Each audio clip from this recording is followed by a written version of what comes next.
केलंय बघा. सोयऱ्याच्या गावी जरी गेला, स्टँडला उतरलाय, सोयऱ्याच्या घरापर्यंत जात नाही, तोपर्यंत त्याच्या मापातला एखादा शोधतो आणि शोधल्यानंतर त्याला खुलवतो, इथं भेटती का? तुम्हाला अनुभव नाही? कीर्तन प्रवचन करमणुका समजताय माणसं. आमच्या बाबाचं काही जात नाही, आमचं चाललंय इसगाव तीसगाव. अरे घाटा करू नका, आलोय माणसाच्या जन्माला, घाट्यासाठी जन्म नाहीये.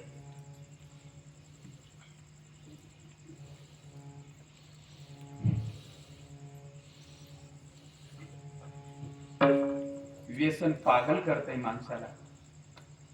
मी कोणाचा जावई आहे, मी कोणाचा मुलगा आहे, देवानं कशी पत्नी दिली मला, आई रुक्मिणी सारखी. कळतं त्याला, तो दारूसाठी पागल झालेला असतो.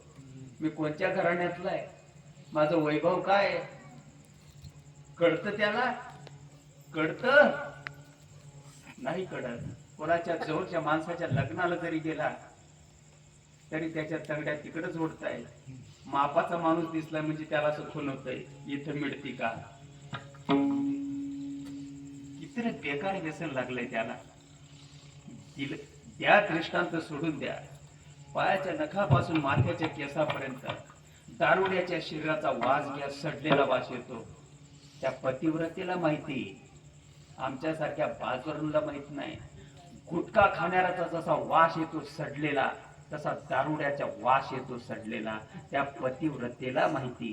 ती चांगल्या घराण्यातली लेक असल्यामुळं ती खपून घेते, चिरून घेते, याला लाज वाटत नाही. मला एवढं सांगायचं तुम्हाला, दारुड्याला दारूचं जर व्यसन लागलं, कमरेचं सोडून तो डोक्यावर धरतो, त्याला काहीच वाटत नाही, काहीच वाटत नाही. तो चड्डीमध्ये सुद्धा हाकतो, चड्डीमध्ये देखील मुततो, त्याला काहीच वाटत नाही, काहीच वाटत नाही. दारूच त्याचं सगळं काही झालंय. नक्की आमचे शांतीप्रम एकनाथ महाराज एके ठिकाणी सुंदर रूपक तयार करतात. आमच्यासारख्या पावलटांना कळत नाही. खरंच आम्ही पोटावर लागलेली माणसं आहेत. आम्हाला ज्ञानोबाशी काही घेणं नाही, आम्हाला तुकोबाशी घेणं नाही, आम्हाला नाथ महाराजांची काही घेणं नाही. बघा नाथ महाराजांचा विषय, दारुड्याचा जसा विषय बनला, दारुड्या ज्याप्रमाणे कमरेचं सोडून डोक्यावर धरतो, त्याला काहीच वाटत नाही. कोल्हे काय बी म्हणू द्या, भजन करू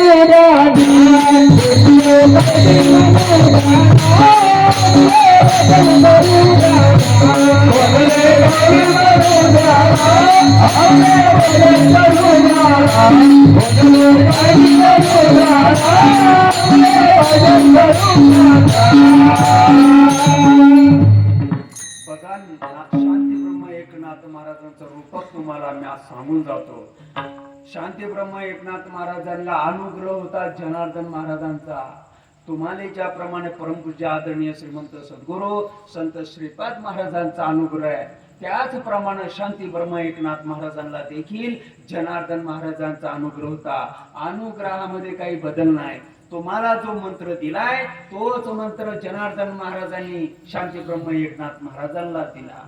आणि ज्याप्रमाणे दारुड्याला हळूहळू हळूहळू हळूहळू हळूहळू हळूहळू जशी दारूची सवय लागली त्याला, आणि त्यानं सगळा धिंगाणा केला, लाज शरम सोडून दिली, त्याप्रमाणे त्याला जरी तुमच्यासारख्या देव माणसानं सांगितलं दारुड्याला, अण्णा दारू पिऊ नका हो, ते म्हणताय तुम्ही सांगताय मला मस्त खपतय हो, अण्णा दारू पिऊ नका, तुमची वयाची रनिंग 30-32 आहे, तुम्हाला लहान लहान करून लेकरे, तरण्यापणी त्या माय माऊलीचा कुंकू पुसून जाईल, कोणाचे काके चुलते, कोणाचा देर जेठ, कोणाची भावकी, तिचा कुंकू पुसला जाईल, लेकराचा बाप मरून जाईल, तुम्हाला शरीराचा रोग लागल, तुम्ही दारू पिऊ नका, हे चांगलं नसतंय.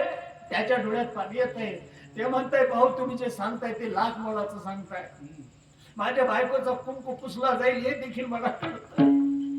माझ्या लेकरांचा बाप जाईल हेही मला कळतं. मी राहू शकत नाही हेही मला कळतं. मला सगळं कळतं. आईचा लाडका मुलगा जाईल. आई माझी लेकराच्या विरामध्ये रडेल हेही मला कळतं. बहिणी शोक व्यक्त करतील. बहिणींची अक्षय तृतीया दीपावली बंद पडेल. भाऊ गेल्यानंतर मला हेही कळतं. पण काय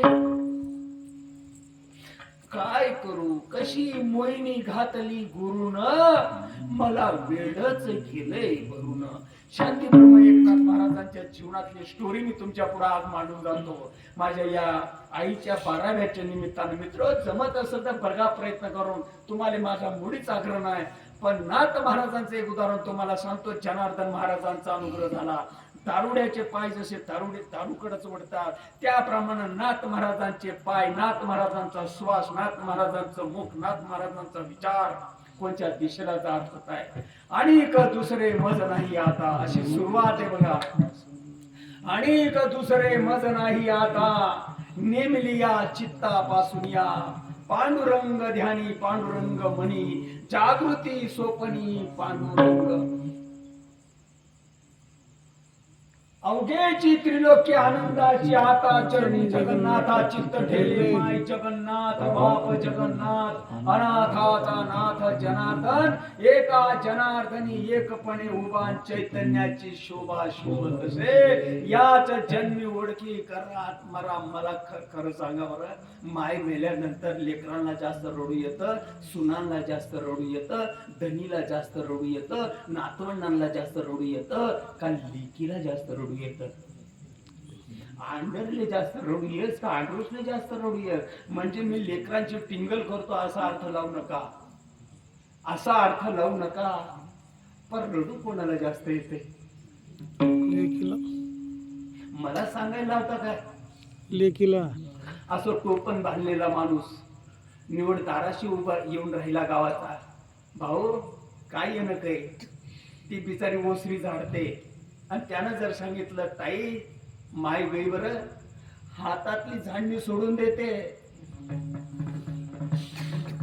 ती केस करत नाही, दुसरी साडी नेसत नाही, तिला लग्नाला जायचं नाही, तिची माय मेलेली आहे. तशीच विस्कटलेली केस असतात, हातातली केसुनी सोडून देते. पायात पायतन देखील घालीत नाही. ती सासू सासरे सांगतात ते पायतन तर नेशील. गल्लीतल्या 2-4 बाया असतात, त्यांना संघ घेऊन ती स्टँडला उतरते. या बिलाडी गावच्या, ऐका जरा, बिलाडी गावच्या स्टँडला उतरते. त्या बाया मागे राहतात, ही पुढे चालते. बायांच्या पाठीमाग का राहत नाही, पुढे का चालते? त्या पण पायाचे ही पण पायीच आहे ना, त्या पण पायाचे हित पण पायीच आहे ना. स्टँडला उतरल्या त्या बाया मागे असतात, ही पुढे चालते.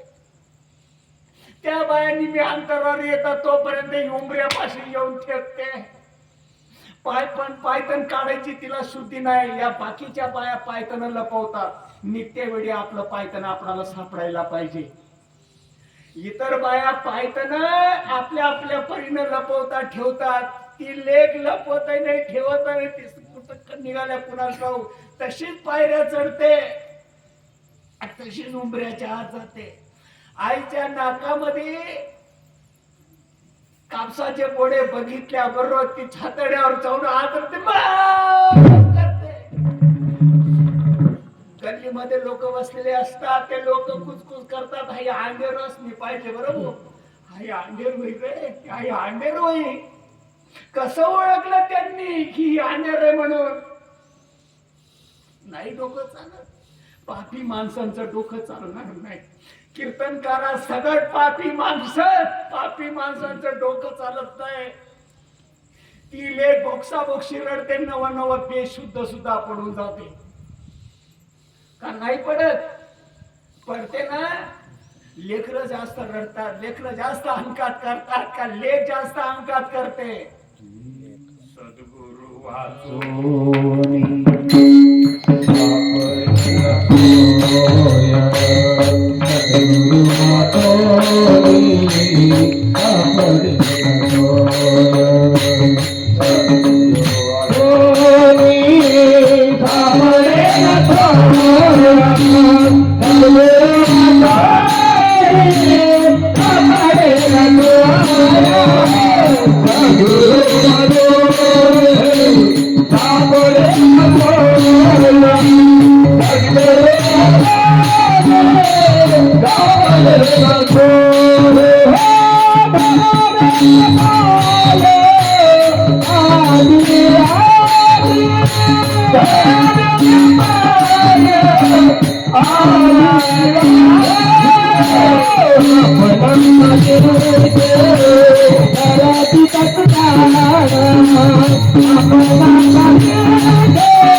आपल्या भावकीतल्या माणसाने एखाद्या जत्रेमध्ये, एखाद्या बाजारामध्ये, एखाद्या बस स्टँडवर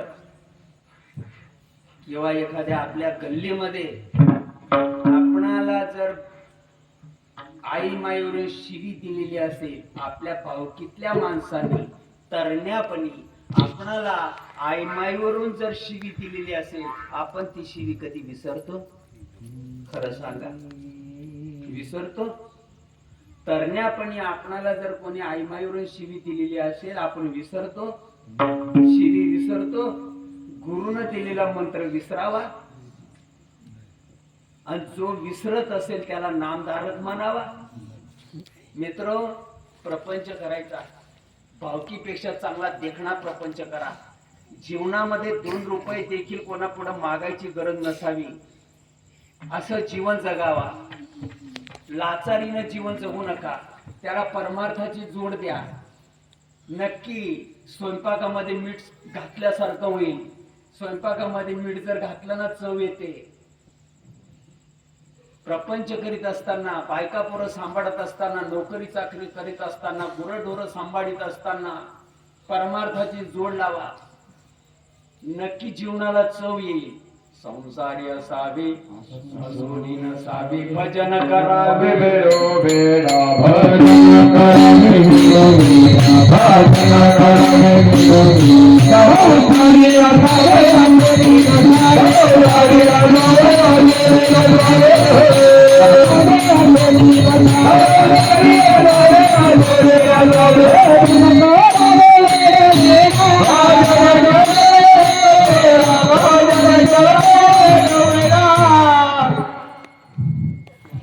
संप्रदायाच्या नियमाने इथपर्यंत आपण आलो. आता हातानं टाळ्या वाजवा, मुखानं देवाचं भजन करूया. विठो पार कुमार